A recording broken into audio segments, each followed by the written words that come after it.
Hello, everyone. This is another Baseball America College Baseball Hangout. JJ Cooper joining you here today. Not your normal host, and I'm joined by Michael Lananna, who is all the way across country through the miracle of Google Hangout. He's getting ready for the Dodgertown Classic, which that's what we're going to talk about. Sorry, we don't have Jim Shonerd here today. He has a little bit of Wi-Fi issues in the press box for at the Houston Classic, which he's at. But Michael, you're going to be at the best place I would say to be. Nothing against the Houston Classic, nothing against any other series, but if you love college baseball, it's hard to be in a better spot than where you're going to be this weekend.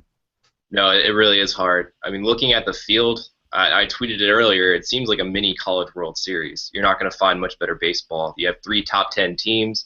You have USC, who's off to a 12-1 start, and we have them in our top 25 at number 25 this week. It's really lots of storylines all across the board with all four of these teams. Starting with tonight, you have Vanderbilt and UCLA playing at UCLA, the past two College World Series winners going at it. So that's going to be an enticing matchup. Then, of course, you have the rivalry matchup of UCLA and USC going on Sunday, and they're playing at Dodger Stadium, of all places. You have it on Pac-12 Network. So it's a big platform this weekend for college baseball, and I'm excited to see some games. This should be some good baseball. And you also, the other thing you're getting this weekend is the return of Walker Bueller, which will also be interesting. And I know scouts will be very interested in that. This is you're talking about three top 10 teams, four top 25 teams. And also a whole lot of talent, obviously. Who are some of the guys that you're interested to see this weekend? Yes. Well, Walker Bueller, of course, is a guy I'm interested to see. I talked to Coach Tim Corbin over at Vanderbilt, and he said he expects him to throw this weekend. He feels very good about him throwing. He pitched 2 innings a few days ago, his first 2 innings of the year. He was dealing with some elbow soreness, but he should pitch on Sunday and at Dodger Stadium, and they're still trying to build him up. I wouldn't expect more than an inning or two, maybe a little bit more than that. But, I'm sure, like you said, scouts are going to be flocking. Vanderbilt, obviously, they have Dansby Swanson, who's a guy I'm looking forward to seeing in person. It's going to be my first time seeing him in person. And moving over to shortstop this year, obviously a top draft talent this year. Carson Fulmer on the mound for them. And then UCLA, I'm interested to see the top of their order. They have 4 guys that are really tearing the cover off the ball right now. Chris Keck has 5 home runs at third base for him, and he's a nice story. He's coming back from blood clot. He hasn't been able to play as much or to his fullest capacity the past couple of years. So he'll be interesting to watch. Of course, UCLA has Caprillion on the mound, and Grant Watson and Cody Poteet are guys you want to watch. And TCU, I mean, if you want to see pitching, you want to watch TCU. Preston Morrison and Riley Farrell at the back end of that bullpen.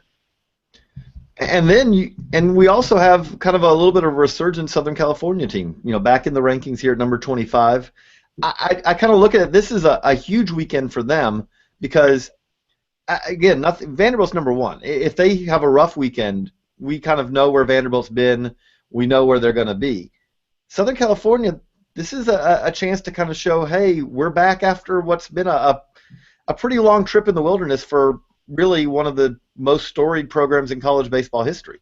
Right. It's been since 2005 since they've been in a regional, so that's quite a long time for a team with the history that they have. And they have a good group this year. They got off to a 12-0 start, and they beat Cal State Fullerton. They beat Kentucky, two quality teams. Other than that, it was kind of a soft schedule.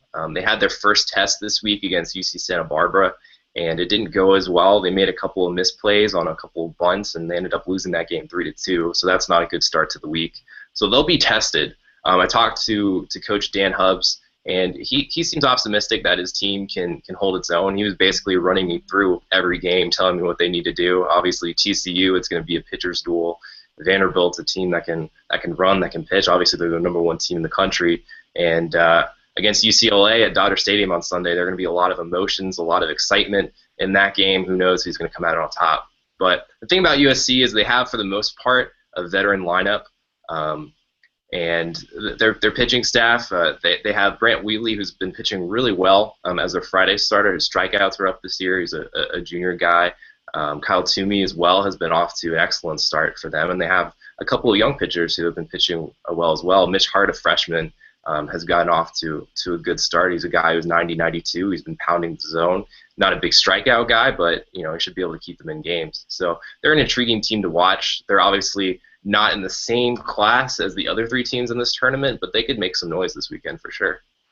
Right. The other thing is you mentioned it that jumps out about this weekend is you're going to see a lot of good pitching because Vanderbilt, when you talk to scouts, Vanderbilt's the team that always comes up as far as they have most.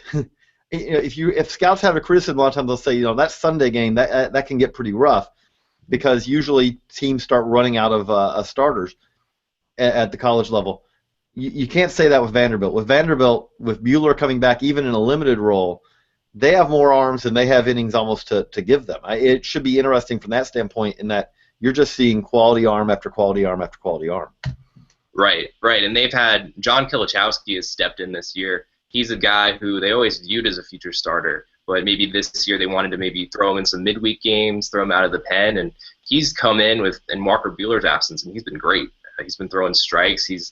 Corbin was saying guys love to play behind him because of his pace, because of how he pounds the zone, and so he's really emerged for them. You have Phil Pfeiffer in the bullpen, a junior left-hander. He hasn't given up a run yet this year. He's been phenomenal for them. They have Jordan Sheffield out of the pen, who's been great as a freshman for them. They're certainly deep as far as arms go. So it's going to be, it's going to be tough really against any of these teams. You might not see a lot of offense this weekend.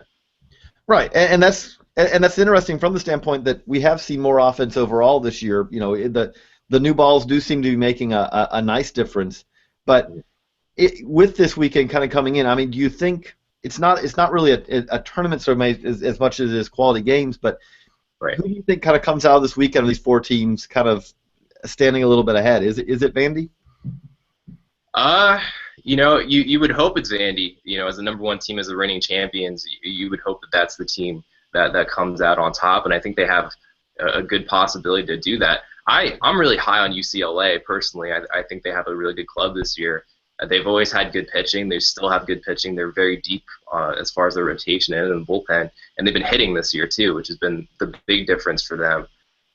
So I can see UCLA, especially playing at home here in LA. I mean, I could see them making some noise this weekend as well, and maybe vying for a top 5 spot in our rankings. I do want to touch on a little bit. We said Jimmer's not here on the hangout, but the Houston College Classic also very interesting this weekend. I'm excited to see Houston versus Houston being Houston LCU today is going to be fascinating from the standpoint of we're pretty high on Houston, and it's been and this is kind of the weekend I feel like in a lot of ways that we're going to know a lot more about Houston when this weekend's over, aren't we?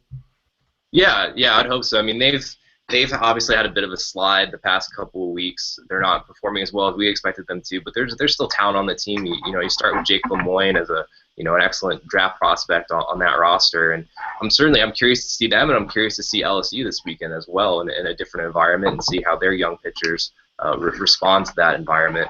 We're talking about the Dodgertown Classic as kind of a mini College World Series, but the Houston College Classic is going to be an interesting one to watch as well, especially with those two teams. Right, you've got 3 top 25 teams there as well. Obviously Texas A&M there as well, and Baylor, who's not top 25 right now in our rankings, but has always a quality program. It's a great weekend. We're kind of right before the onslaught of full conference play. I know there's some conference games going on, but it really is. We wish the weather would cooperate a little bit better in this first month of the season, but it's really a great week to kind of get us into conference play for a lot of teams next week. Oh yeah, definitely, and you won't hear any complaints about the weather out here, JJ. It's been you may not see me in the office again, honestly. Right here, we're looking at it's going to be 36, I think, and a little windy for. I'm going out to Duke UNC, which I feel for it. It was supposed to be today. It was going to be Michael Machuela versus Benton Moss, which is a really good matchup of potentially top draft arms, and instead it's been pushed back. We're Machuela, who has been one of the guys who's been a little bit slowed down this year in the early going, is supposed to pitch tomorrow now. We'll see how many innings he goes. Benton Moss, because of him pitching in really poor conditions last week, has been pushed back to Sunday. So really kind of the Machuela-Bukauskas will be an interesting one there. Oh, yeah. We've got you out at the Dodgertown Classic. We've got Jimmer over in Houston for the Houston Classic. John Manuel is out in Arizona this weekend, so he'll see Long Beach State, Arizona, and I'm forgetting the fourth team. Portland? That's Remember?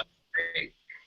Sorry to put you on the spot. But and then I think we'll also have someone and we'll have Josh Norris and maybe Hudson floating around at Clemson versus NC State. So a very busy and very fun weekend of college baseball this week. The top 25 meeting on Monday is going to be it could be a nice brawl because we're going to have a whole lot more information than we do right now. I feel like when we come to Monday morning, aren't we?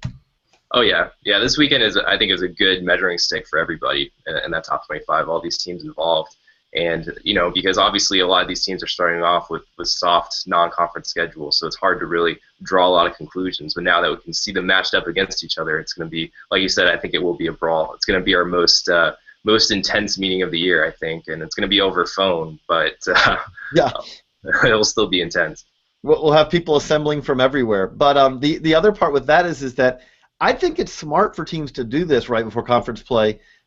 I view this as almost like a checkup in many ways. Like, Yeah. it's not in the long run. You want to play good this weekend. You want to have a great weekend. But if you play quality competition right now, it's also kind of a stage setter, and it shows you your strengths and your weaknesses. While there's still a long time left in the season to fix those things. When we get to Omaha, we're going to be talking about a much different situation for a lot of these teams than where we are right now. There's going to be guys that get healthy, there's going to be guys that get injured, and there's going to be guys who right now are still kind of trying to find their role, who by the end of the season will very much have a role. But I do think there's a lot to be gained for a lot of these teams from having kind of quality competition as you get ready for conference play when the games start counting even more in many ways, to kind of have that little checkup, like, okay, we think we're pretty good, and after this weekend, for a lot of these teams, it's going to be a question of more of, okay, we know we're pretty good, or we know what we got to work on. Right.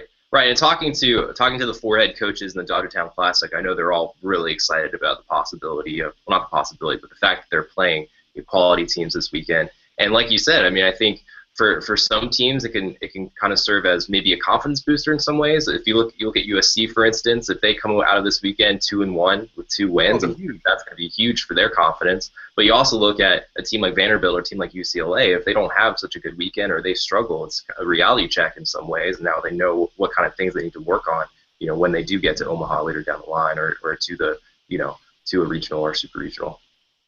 Again, I agree with you. To me, the team that has the most to gain out of this and the least to lose in many ways is Southern California, because USC, if they do struggle this weekend, they can look at it and say, yeah, we're playing the top teams in the country. We played top teams this weekend.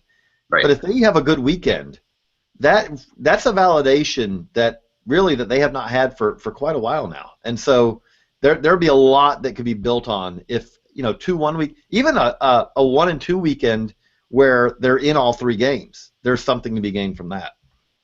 Right. Yeah, no, it's going to be interesting to see. I think they'll be competitive this weekend. I don't know if they'll come out 2-1, but I think they'll be competitive, and I think it'll be some good baseball, all the way around. Well, Michael, we'll let you get ready to bask in the beauty that is a Southern California March compared to right now in North Carolina, or I saw Louisville, Miami's already been banged for today. I'm sure we'll have many more games that are going to get banged before the day is over. I'm jealous. I've got jacket, I've got gloves, I think I've got a toque.